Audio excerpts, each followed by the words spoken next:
Hello, my lovelies. I am Stephanie, and I am a modern day mystic and a guide. And my primary mode of transportation into the other side is the tarot at this time. And I did not work all weekend. We had a holiday here in the United States, whether you uh, feel one way or another about it. It is a choice that I made to relax and do whatever I wanted to do. And so I didn't take on any clients, so I didn't learn anything new, but I do want to share with you how I choose my decks when I am working with a querent or a client or just doing a draw for some purpose, which decks I go to. I have decks that sit next to me all the time. There's one particular deck, the Bianco Nero Tarot. That's by Marco. I'll spell it in Arwyn Lynch. Looks like this. I like black and white answers. So I like a black and white deck. I just want to know the answer. I go straight to my black and white deck.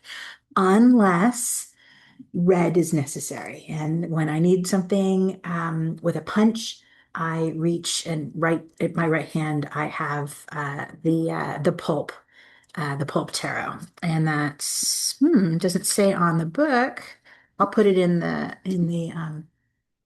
write-up who does the Pulp Tarot because it's the images are amazing. I'll show them to you in a second here, but um, sometimes I also need a different kind of red. My favorite deck right now, the deck that I like Jones for forever and forever, is the Yakuza Tarot. And that I got out of a company in France that puts decks together, Manio Shop.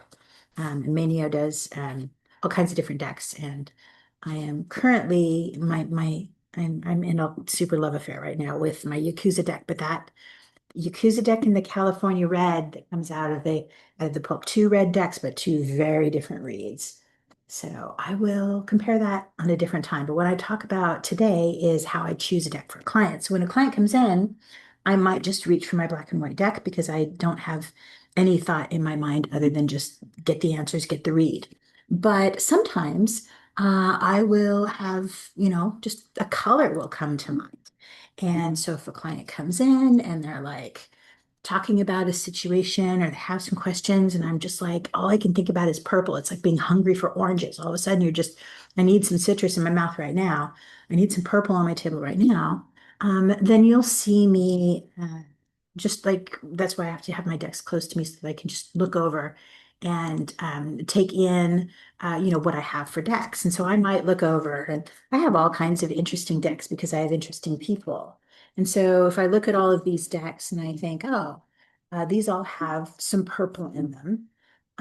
But I'm looking at the decks and I'm like, but it's not a Halloween thing. It's not like a Hollywood theme. It's not an anime or, it's not folklore or fairy. It's just none of this feels right. And I'm not drooling for it. I'm not hungry for it. I'm like, yeah, it's nope, nope, and nope. I mean, the same as just looking at it at a menu at a restaurant. You look at it and you're like, that's just not tasty. This person is talking about their broken toe.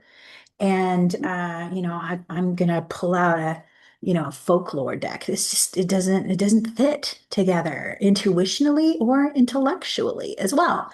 And that's when I end up grabbing or reaching for or looking at my Oracle decks. And so Oracle is not my first grab, my first thought, because I'm accustomed to working with the archetypes that are already given us through the Rider-Waite-Smith system. But if I'm thinking purple and all of a sudden the purple of the stereotypical 78 card tarot system isn't going to work, I'll reach for some of the creative work done by these amazing people. And for some reason, I'm like excited to reach out something that makes no sense for like a broken toe case. Why am I reaching for a sweet little a sweet little deck like a cat deck or something? But at that point, I'll probably ask the client, because I had clients before where I'll say, how do you feel about Edgar Allan Poe? And they'll be like, no, that's too dark.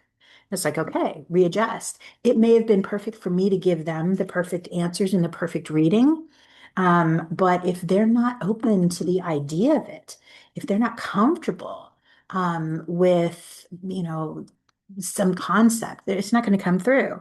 This is the card for Up a Tree in the Catland Oracle deck by Joanna Nelson.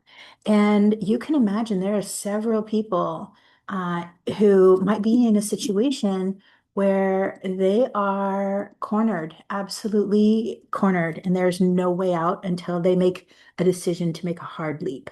And it may well be that due to their personality or due to the stressors that they've been under for so long to get them up a tree, that they simply could not hear, like if I had pulled out a tower card or if I had pulled out, other images on some of my other decks, it would have just absolutely just been too much for them. And so it's quite possible that a sweet little kitten sitting on the lowest branch who happens to be up a tree is what I need to hear so that I can help the client through it and what the client can accept because they know where they are, maybe in their hearts and in their nervous systems, but they're intellectually, their mind is trying very hard not to see that, but it's time to see it.